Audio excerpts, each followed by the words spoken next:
te ni moom la ñu bëgg a waxtaanee tey jii ni ayca comme ni ma ko daal di waxee rek moom mbirum 125 milliards yi nga xamante ni bëri nañu ci tudd bu baax a baax enquête ba dafay daal di gën di wéy di continuer ba ñu ci laaj woolu ñi nga xamante ni dañ cee daal di jàpp ne dañ cee daal di laale ginnaaw bi nga xamante ni moom CENTIF dafa daal di génne ab rapport buy wax ne ay transaction douteuse yoo xamante ni am na mu daal di yu tey xel bu baax a baax moom mi nga xamante ni nag moo di Amadou Ba nekk fi doom ci ki nga xamante ni moom moo fi nekkoon Amadou Sall nekk fi doom ci ki nga xamante ni moo fi nekkoon itam réewu Sénégal ni Macky Sall dañ koy daal di toppee nag bokk na ci ak transaction boo xamante ni mi ngi toll ci 10 milliards de francs CFA yoo xamante ni daf ko daal di transité ak société bi nga xamante ni moom moo daal di nekk Wodrose Investment LDT mu nekk loo xamante ni moom ci boppam moom moo daal di yor li nga xamante ni moom moo di gestion ba ak via procuration bancaire boo xamante ni def nañ ko mu nekk loo xamante ni nag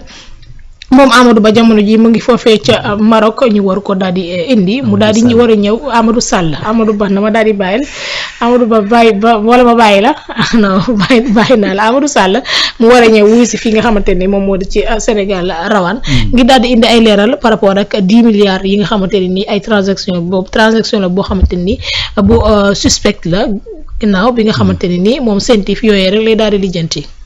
waaw effectivement donc dossier CENTIF bi la mooy le fameux dossier des 125 milliards nga xam ni boobu ba tey mi ngi tenir en haleine réew mi. chaque jour boo ciy wax day mel ni lu bees. parce que en réalité à chaque fois dafay am ay rebondissement donc pas plus tard que démb ak bërki démb rek ñi ngi wax d'autres frères de Farba Ngom yoo xamante ne tee nañ leen ci dossier boobu. donc Amadou Sall nag tudd nañ ko ci depuis longtemps donc keroog ba nga xamante ne Farba ma ngay wuyu ci. ba procureur dafay réquisitoire am daal di viser 10 personnes plus X effectivement ci tur yooyu ci ñu mu cité woon bokkoon na ci Farba bokkoon na ci Tahirou bokkoon na ci effectivement frère Farba bi ñuy wax Birane également bokkoon na ci Amadou maintenant nag 10 personnes yi déjà ci li ñu jot a yëg 10 personnes yi mataguñu am na aussi chauffeur am bu ñuy wax ni tee nañ ko et tout ça. mais en plus de ça X moom dafa nekk lu yaatu. parce que mën naa nekk ku nekk mais li wér te wóor mooy que ni le nom de Amadou Sall génnoon na te bi mu génnee dafa génnoon ci benn transaction boo xamante ni c'est à hauteur de 10 milliards. boo xamante ni ci diggante moom la ak Farba ak effectivement soxna suñuy wax Seynabou Ndiaye. donc. Ndeye Seynabou Ndiaye. donc à travers effectivement un compte bancaire boo xamante ni ñu ngi ko logé woon NCA Bank donc mu ñu ci turu société bu tudd Wodrose Investment. léegi nag li tax affaire bi suspect moo tax mooy compte bi dañ gis ne entreprise bi Ndeye Seynabou moom mooy gérant bi xaalis bi transité na ci compte boobu mais en réalité derrière dafa am procuration boo xamante ni dañ koo defal Amadou Sall concernant compte boobu. loolu moo indi jiixi jaaxa bi principalement en plus du montant parce que y a certains montants yoo xam ne bu transiter sur des comptes. su fekkee ni effectivement kii bi nu ma koy tuddee ci banque bi amul justificatif yi ci war pour ki nga xamante ne moo titulaire compte bi banque bi daf ko war a signaler. bien sûr voilà en plus y a des montants yoo xamante bu transiter ci compte rek immédiatement donc certains parlent de 5 millions d'autres parlent de 15 millions CENTIF effectivement dafay jóg commencer def ay enquêtes am pour xool montant bi fan la jógee. parce que bu ñu fàttalee CENTIF dafay xeex contre effectivement la corruption mais day xeex contre le blanchiment de capitaux.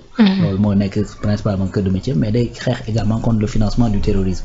donc tout ce qui est flux financier yoo xamante ne day jàll comme xamuñu réellement lan mooy but bi rek il faut que ñu jóg ñu saytu pour xool ndax réellement li ko tax a jóg lu baax la. mais également fu mu jógee war na faa jógee ndax am na lu ko mën a justifier. donc ci noonu CENTIF jóg daal di commencer laaj ay laajam mais bi mu laajee bu ci amoon ay réponses yu claires effectivement am na loo xamante ni du yegg ci procureur. mais comme CENTIF amu ci loo xamante ni. satisfaire na ko ci ay réponses. mu jël dossier bi transmettre ko kii de droit donc mu jox ko procureur mu jox ko juge d'instruction. léegi encore une fois en plus du montant ni mu toll. c'est-à-dire li tey xel mooy le fait que société bi ci boppam nekkul ci turu Amadou Sall ki koy gérer effectivement c'est une autre personne. mais kooku malgré tout ça te am na accès ci compte bi jël na procuration jox Amadou pourquoi donc c'est la question effectivement qui soulève situation bi. beneen affaire mooy il est dit dans les colonnes su ma juumul de l'Observateur que toute l'histoire découle d'un terrain qui lui aurait été donné par son père, l'ancien président Macky Sall, et que effectivement c'est Farba qui a procédé, c'est lui qui a procédé à la vente. Donc loolu moo indi certainement Farba ci biir coow li. Léegi nag Amadou Sall, comme je le dis, c'est le fils du président, mais privilège am foofu lay am. En tout cas en termes de droit. Bien sûr. Privilège am foofu lay am, c'est un Sénégalais comme tous les autres Sénégalais. Yàlla nag moo dogal papam nekk président de la République. Fii au Sénégal sunu ay texte ñii la jox une certaine protection. Président de la République qui a une protection presque absolue. Mis à part la haute trahison, c'est presque absolu. Les ministres yi nga xamante ni dans le cadre de leur fonction bu fekkee dañoo def ay njombe y a une certaine protection boo xamante ni moment bi ñu nekkee def fonction bi bu dee loolu la tant que président autorisé wu ñu topp leen mun ñu leen a topp. bu fa jugee également mënoo leen a topp tant que yóbbuwul leen haute cour de justice. Donc muy loolu boo jëlee également les députés am nañu une certaine protection te bu ñu defee sax yenn njombe yi mën nañ lever seen immunité parlementaire donc ñi ma la limal ni le fils du président ni l'épouse du président ni effectivement ay gorom ni ay parents bokkuñu ci. N'est-ce pas? Donc parce qu'il y a aucun statut boo xamante ni ci suñu texte lañ ko jox ñii ma la limal mooy plus précisément doomu président. Donc ku ñuy topp la di ko juger di ko saytu comme tout bon Sénégalais. Bien sûr. Voilà léegi nag y a ce dossier là qui est ici donc procureur demandé na à ce que mu ñëw wuy si ko du moins le juge d'instruction li ko war mooy ñëw wuy si. Mais est-ce que dina yomb moom Amadou Sall mu daal di ñëwaat fi nga xamante ni moo di ci Sénégal. Non bu dee am lu ci jafe c'est ci moom lay doon parce que tey su fekkee ni yomb lañ ciy wut mooy que ni sama justice réew soxla na ma en fait dañ maa taxal dara di ma laaj comme tous les autres Sénégalais je vais aller répondre. Mais du simple noonu bien évidemment man jàpp naa ni sax peut-être ñëwum dina bett ñu bari xam la wax parce que fi may teg loolu mooy keroog bi nga xamante ni nijaayam tudd nañ ko ci ay dossier tere ko mu génn réew mi yaayam dafa ñàkk sagoom daanaka. Voilà ba nga xamante ni dafa wootee sax ba jooy ci benn télé donc pour man bu dépendre peut-être ci yaayam jooju rek xëy na Amadou Sall du ñëw Sénégal. Bu dépendre également ci Macky Sall gëm naa ni Macky li mu gis Abdoulaye Wade souffrir ko ba muy dal ci kaw Karim Wade mu teg ci bëtam day parce que moom moo nekkoon l'acteur principal. Xëy na peut-être du envisager doomam itam dund ces genres de situation d'autant plus que doomam moo gën a nekk xale. Donc ñëw Amadou bu ñëwee certainement dina bett ñu bari mais mu ñëw mooy li war. Bien sûr. Voilà comme yeneen Sénégalais yi nga xamante ne dañ leen di topp ci dossier boobu bu ñëwee nag li ci am mooy dafay ñëw mu indi ay preuves comme quoi que ni li mu def lépp da koo teg ci yoon. Voilà les justificatifs. Loolu mooy une contestation sérieuse de li nga xamante ne moom lañ koy toppee. À défaut effectivement si le juge trouve que ni il n'est pas convaincant ci li nga koy toppee ben il a toute la latitude pour mën ko dóor mandat de dépôt et puis su boobaa nag peut-être li mu mën a def mooy jéem a teg caution sur la table tout en sachant que caution bi également c'est laissé à l'appréciation du juge parce que am nañu ko encadré. Donc mii noonu en tout cas le cas Amadou dafay un peu révéler quelque chose bu may wax souvent. moo bu gis nga bu la yàlla dénkee yenn position yi li nga war a éviter au maximum mooy di dugal sa ay membres de famille. ci yenn affaires yi. looloo dal Farba Ngom. moo daloon Ablaye Wade itam. parce que Ablaye Wade ñoo ngi fàttaliku waxam boobu naan man maa dénkoon samay doom bis bu ñu fi nekkatul bu leen neexee nañ ñëw ñu càmbar leen. et cetera xam nga tu vois donc te noonu lañ càmbaree woon. Karim ba jàpp ko tëj ci kaso bi à un moment sax xam naa ni nit ñee ci jàpp mais dañ doon yéeg ci kaw si jëliwaay. Karim kii bopp Farba comme tu as dit démb il paraît dafa mujjee sax ñàkk sang-froid am. mais bu leen neexee dem leen jëli sama yaay puisque moom moo des ci famille parce que ses 3 frères ont été cueillis. Donc ce qui veut dire que ni boo impliqué sa famille ci yenn affaires yi après retour de bâton mën na am te Macky jéem na ko parce que dénkul doom ji dara. Mais doom ji sam ci dossiers yi ñu ko dégg dafa bari. Parce que en plus de ces dossiers là yi nga xamante ne moom mooy affaire terrain bi ak 10 milliards yi affaire scientifique bi yàgg nañ dégg turam muy génn ci affaire de nervi. Parce que également dañ ko gis ay images yoo xamante ne dafay affiché wu ak ñoo xamante ne dañ leen taxé de recruteurs de nervi en l'occurrence par exemple Dof Ndeye. N'est-ce pas? Donc y a beaucoup de dossiers yoo xamante ne dañ ko ci tudd. Ceux qui disent que ni dañ ko bëgg a attaquer pour atteindre Macky Sall et cetera c'est possible. Mënuma ko confirmer mënuma ko infirmer peut-être lecture lañ ciy am rek pour mën a xool c'est possible mais de toute façon buñ ci dee jaar itam mayee nañ tànk parce qu'il y a le dossier scientifique.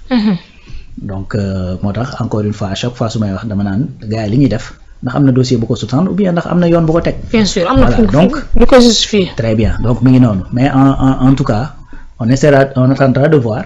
Parce que je pense le 7 mai la ñu wax. la ñu indiqué comme date bi ñu ko convoqué. Le 7 mai soreetul on verra s'il va venir répondre ou pas. De toute façon su répondre il y a d'autres mécanismes yoo xamante ni dinañ ko déclencher.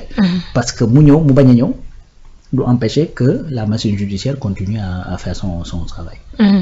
En tout cas ñuy wax tamit ne il ne sera pas le seul bi nga xamante ne moom mooy daal di wuyu parce que Ndeye Sainabou moom tamit il faut moom tamit mu daal di ñëw wax lan moo waral mu daal di jox procuration comme ni nga ko waxee sànq. nga xamante ne moo di Amadou Sall. waaw loolu fala budd la. comme ni nga ko waxee loolu obligatoirement il faut mu ñëw puisque turam moo ci nekkoon ci compte bi. Farba également il faut ñu dégluwaat ko ci loolu puisque turam moom it da cee génn donc mu ngi noonu affaire bi engrenage la. xam nga yoon moo bindoo noo xam ni gis nga boo xasee ba dugg ci seen loxo. maanaam il faut lu leer nañ moo la fay génn ndax loolu teg rek mën nañoo indi leneen teg à côté d'ailleurs dans la justice il y a même ce qu'on appelle la requalification. Par exemple mën nga ñëw ñu jàppee la benn fee dem ba ci biir tuddee ko neneen wala toppee la leneen. am na ce qu'on appelle la disqualification ñu toppee la benn fee dem ba ci biir ne non loolu disqualifié nañ ko léegi nangam lañ lay toppee xam nga donc loolu sax am na ci yoon moo tax boo xasee ba dugg seeni loxo pour nga génn ci day jafe d'autant plus que boo amee ay dossiers yu mel ni dossier Centif. Comme je le rappelle très souvent ceux qui font les dossiers Centif c'est des enquêteurs aguerris. Voilà d'ailleurs loolu moo tax à chaque fois seen dossier bu ñëwee ci procureur duñ ko ci sant leneen lu dul transférer le juge d'instruction. fu mu toll nii koo fi gis ñu jàpp la procureur day enquête ak waa police enquête ba gis ni effectivement def nga lu mu la war a mandat de dépôt la. mu soog a ñëw jël sa dossier déposé ko mandat de dépôt mais dossier Centif amul lool procureur du ci def dara dañ koy jox mu def réquisitoire. amul ci droit de regard. non day réquisitoire joxe. loolu lañ ko sant ci dossier bi parce que effectivement ñi enquête je vais me répéter procureur dàqu leen enquête. donc c'est des enquêteurs aguerris te duñu bind rek ci seen teeyaayu bakkan. c'est-à-dire lépp lu ñu bind ci rapport bi c'est parce que am na pièce boo xamante ne day ñëw pour étayer ko donc moo tax boo ñëwee nii généralement pour nga génn ci di nekk lu xaw a jafe il faut vraiment nga justifier nga am ay justificatifs yu solide parce que li nga xamante ne moom la Centif di xeex c'est tellement grave parce que lu jëm ci wàllu crime organisé jëm ci wàllu blanchiment de capitaux jëm ci wàllu financement du terrorisme xam nga yooyu duy simple. Voilà c'est des choses qui sont tellement graves ñoom lay poursuivre moo tax enquête am également mënut a nekk lu légère. mu ngi noonu moo tax il sera pas le seul buy dem wuy ji dana dem wuy ji danañ woo ka nga xamante ne moo titulaire woon compte bi te jox ko procuration pour mu wax pour quelle raison. mu war a ñëw compte entreprise am turu koo xamante ne nekkul ci entreprise bi mu war ko mën a jox procuration mi ngi mel ni comme tey ñu ñëwoon man ma yor sama entreprise personnelle. Calligraphe ñëw. daal di jël procuration jox la ko ñu dugal ci par exemple xaalis bari yow nga ñëw récupérer procuration bi forcément dinañ ma laaj pour quelle raison ma jël procuration ma jox la ko. léegi su boobaa il faut nga ñëw justifier. lan moo tax lu ñu seex liggéey bi xaalis bi ci compte bi nan laa def ba war koo mën a moom ba war koo mën a jël et cetera yu demee noonu ban fan nga laale ci business bi nga xamante ne moom laay doxal ba mu war la mën a jox procuration ci compte bancaire bu ne xam na ne compte bancaire lu sensible la. da ngay gis sax ñaari way dencante yoo xamante ni kenn ku ci nekk du xam lan moo nekk ci compte moromam. à plus forte raison nag koo xamante ni peut-être turam nekkul ci statut entreprise bi ak yu demee noonu. donc il faut que Ndeye Sainabou ñëw expliquer également qu'est-ce qu'il en est réellement donc selon information yi circulé il paraîtrait que ni Ndeye Sainabou nekkul Sénégal. donc on verra également par rapport ak Amadou Sall ndax buñ leen kiiyee dinañ ñëw. de toute façon comme je dis ñëw ak bañ a ñëw. du empêcher effectivement la justice continuera à faire ce qu'il faut. bu ñu ñëwul mandat d'arrêt mën na daal di tegu seen kaw. oui wala mandat d'amener. mandat d'amener bu fekkee ne dañoo nekk fii xam loolu mooy différence entre mandat d'amener ak mandat d'arrêt. d'accord mandat d'amener mooy dañuy xam fan nga ne par exemple rawaan lañ soxla woo nañ ko ñëwul xam nañ ni rawaan tous les jours mi ngi média 28 à 20h ñu daal di dem bàyyi ba 20h ñu ñëw fekk ko média 28 coppet yóbbul ko juge parce que juge su boobaa da ko wóolu demul. juge ne dem leen indil ma ko par force fu ñu la mënti identifier fu ñu la mënti fekk xam ne yaa ngi fii dañuy ñëw jël la yóbbu la. loolu mooy mandat d'amener bu dee mandat d'arrêt nag mooy gisoo ko wala boog nekk na foo xamante ni xam nga ni mën nga réew sàngam amoo droit dem fa rek jàpp nit ki noonu xam nga donc su boobaa mën nga def mandat d'arrêt donc mandat d'arrêt international nag boo ko defee mooy bépp pays boo xamante ni police bi ñuy wax Interpol dafa nekk te ñu bokk ci convention bi nga xamante ni moom mooy tënk pays yooyu. boo fa ñëwee dañ lay jàpp. voilà léegi nag buñ la jàppee effectivement après ñu xool ndax entre ñaari pays am na convention d'extradition ou pas et cetera yu demee noonu après ndax dinañ la indi ou pas. comme le cas de Dora Gueye. voilà comme le cas de Doro. te même bu ñu amee convention sax après effectivement ce sera à la justice du pays bi la jàpp ñoom ñooy xool ndax dañ lay bàyyi nga dem ou pas donc généralement yi ñuy saytu mooy dañuy xool ndax dëkk bañ la war a yóbbu justice bi mi ngi dox ndax y a une justice équitable ndax yow ci sa bopp boo ñëwee dinañ la defal une justice équitable ndax ta vie n'est pas menacée xam la donc y a ces paramètres la ñuy xool. donc si tout est ok après effectivement mën nañu livrer sa dëkk boo demee foofu ñoom ñu àtte la selon li lay topp. donc mi ngi noonu en tout cas Amadou sur refuse de venir du def lu dul gën a corser effectivement dossier parce que su boobaa beneen problème da ci dugg mooy ne yoon na ko woo mu bañ a dem.